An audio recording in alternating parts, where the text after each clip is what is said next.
Boa tarde, professor Reis. Meu nome é Elivanda. Hoje eu vou falar sobre raízes do Brasil, do capítulo 3, que fala sobre a herança rural, né?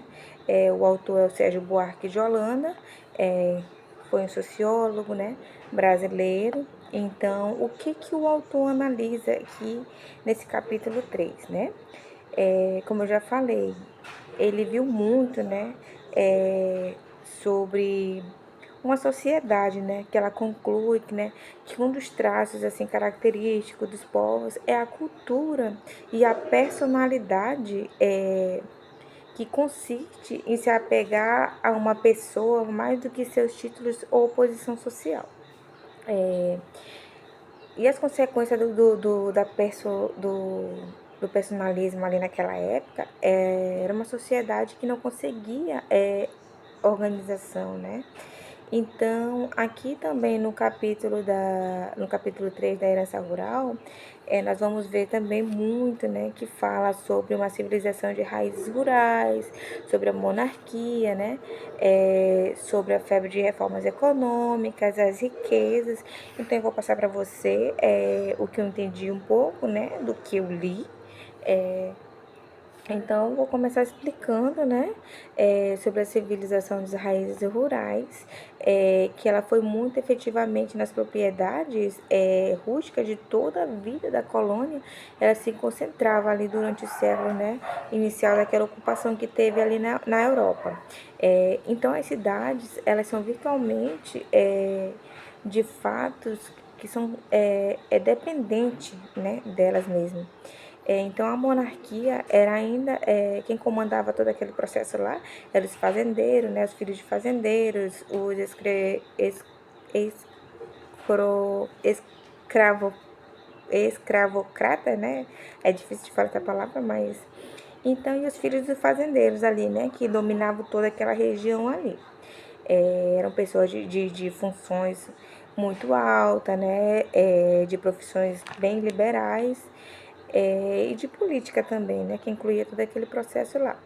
Então, a febre da reforma econômica também, ela se passava em 1850, com a proibição do tráfico de negreiros, né, porque naquela época ali existia muito tráfico de pessoas negras, né, era um tipo assim de escravidão, né.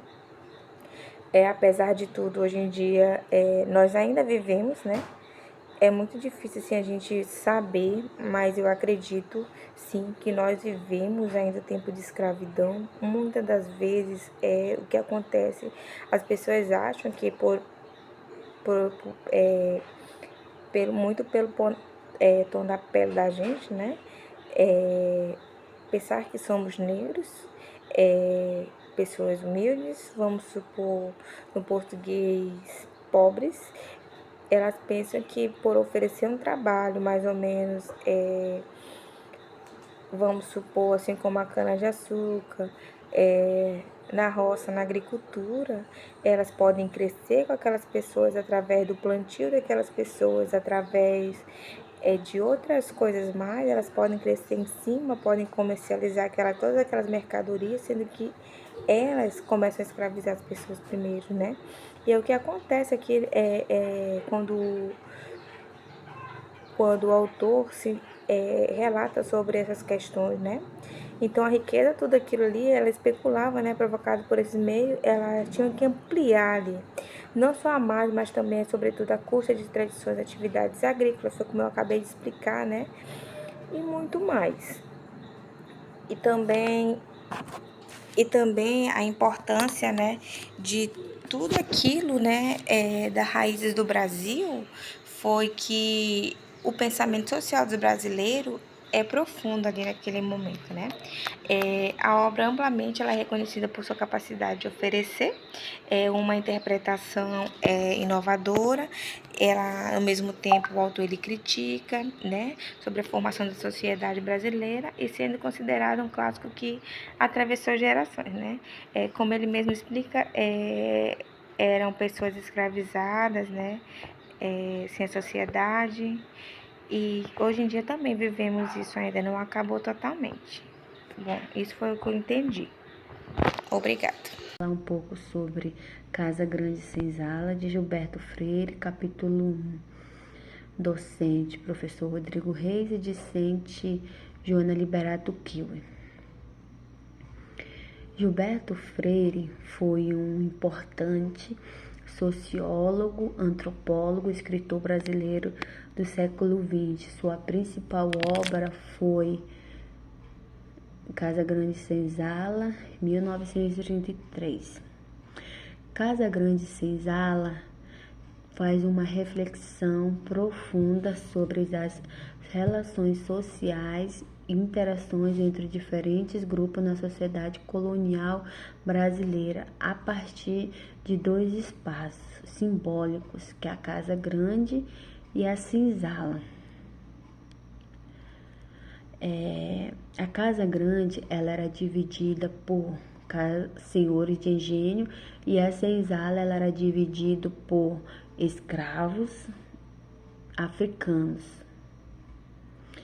E o Freire, ele não só descreve essa divisão apenas de maneira fria ou impessoal, ele humaniza o conceito ao mostrar que, apesar das duras condições da senzala, o vínculo formado entre as pessoas, tanto entre os senhores escravizados quanto entre os próprios escravizados, eram mais complexo, profundo que simplesmente uma relação de opressor e oprimido.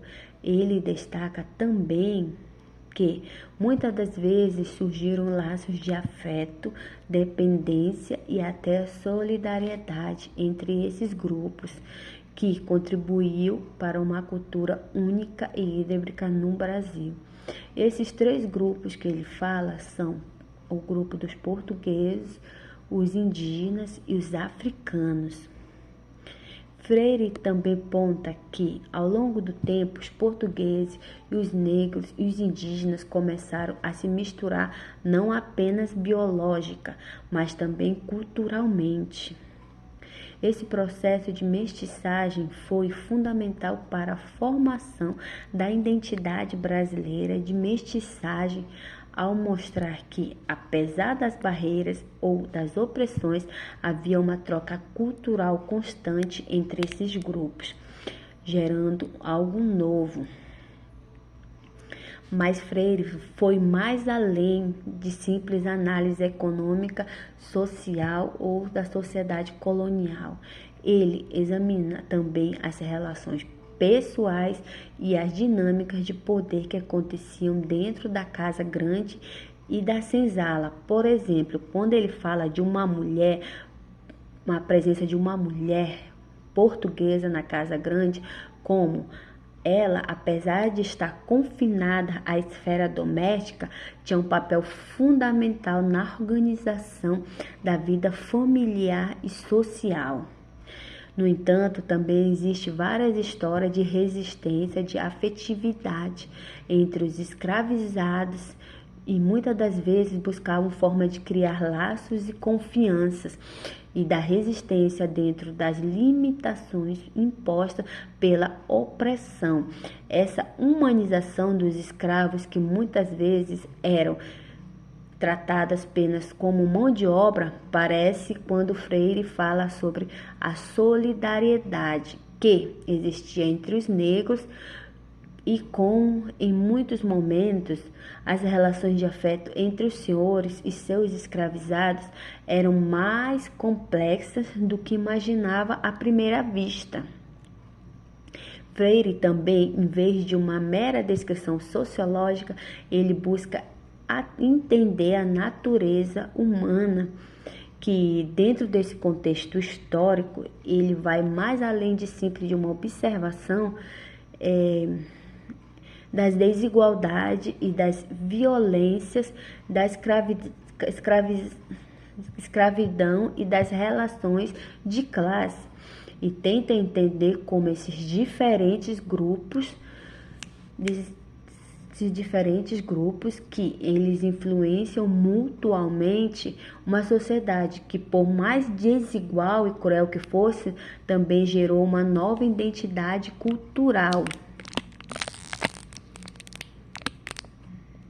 Obrigado.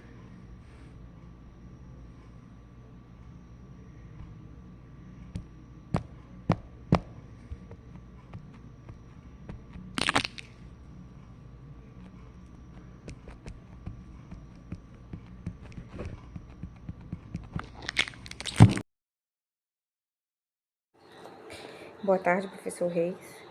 Meu nome é Elivanda. Hoje eu vou falar sobre Raízes do Brasil, do capítulo 3, que fala sobre a herança rural, né? O autor é o Sérgio Buarque de Holanda, foi um sociólogo, né, brasileiro. Então, o que o autor analisa aqui nesse capítulo 3, né? Como eu já falei, ele viu muito, né, sobre uma sociedade, né, que ela conclui que, né, que um dos traços assim característicos dos povos é a cultura e a personalidade que consiste em se apegar a uma pessoa mais do que seus títulos ou posição social.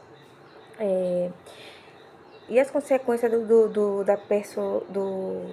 personalismo ali naquela época era uma sociedade que não conseguia organização, né? Então, aqui também no capítulo 3 da herança rural, nós vamos ver também muito, né, que fala sobre uma civilização de raízes rurais, sobre a monarquia, né, sobre a febre de reformas econômicas, as riquezas. Então, eu vou passar para você o que eu entendi um pouco, né, do que eu li.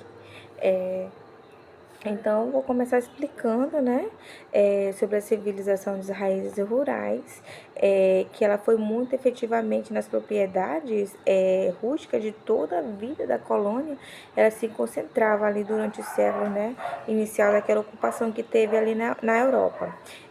Então, as cidades, elas são virtualmente de fatos que são dependente, né, delas mesmas.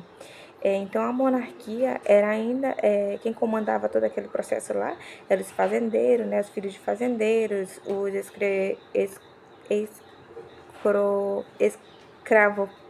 escravocrata, né? É difícil de falar essa palavra, mas então e os filhos dos fazendeiros ali, né, que dominavam toda aquela região ali. Eram pessoas de funções muito altas, né, de profissões bem liberais, e de política também, né, que incluía todo aquele processo lá. Então, a febre da reforma econômica também, ela se passava em 1850, com a proibição do tráfico de negreiros, né, porque naquela época ali existia muito tráfico de pessoas negras, né, era um tipo assim de escravidão, né. Apesar de tudo, hoje em dia, nós ainda vivemos, né, é muito difícil assim a gente saber, mas eu acredito sim que nós vivemos ainda tempo de escravidão. Muitas das vezes o que acontece, as pessoas acham que pelo tom da pele da gente, né? Pensar que somos negros, pessoas humildes, vamos supor no português pobres, elas pensam que por oferecer um trabalho mais ou menos, vamos supor, assim como a cana-de-açúcar, na roça, na agricultura, elas podem crescer com aquelas pessoas através do plantio daquelas pessoas, através de outras coisas mais, elas podem crescer em cima, podem comercializar todas aquelas mercadorias, sendo que elas começam a escravizar as pessoas primeiro, né? E o que acontece aqui quando o autor relata sobre essas questões, né? Então, a riqueza, tudo aquilo ali, ela especulava, né? Provocado por esse meio, ela tinha que ampliar ali. Não só a mais, mas também, sobretudo, a custa de tradições e atividades agrícolas, foi como eu acabei de explicar, né? E muito mais. E também a importância, né, de tudo aquilo, né, das raízes do Brasil, foi que o pensamento social do brasileiro profundo ali naquele momento, né? A obra amplamente ela é reconhecida por sua capacidade de oferecer uma interpretação inovadora. Ela, ao mesmo tempo, o autor ele critica, né, sobre a formação da sociedade brasileira e sendo considerado um clássico que atravessou gerações, né? Como ele mesmo explica, eram pessoas escravizadas, né? Sem a sociedade. E hoje em dia também vivemos isso, ainda não acabou totalmente. Bom, isso foi o que eu entendi. Obrigada.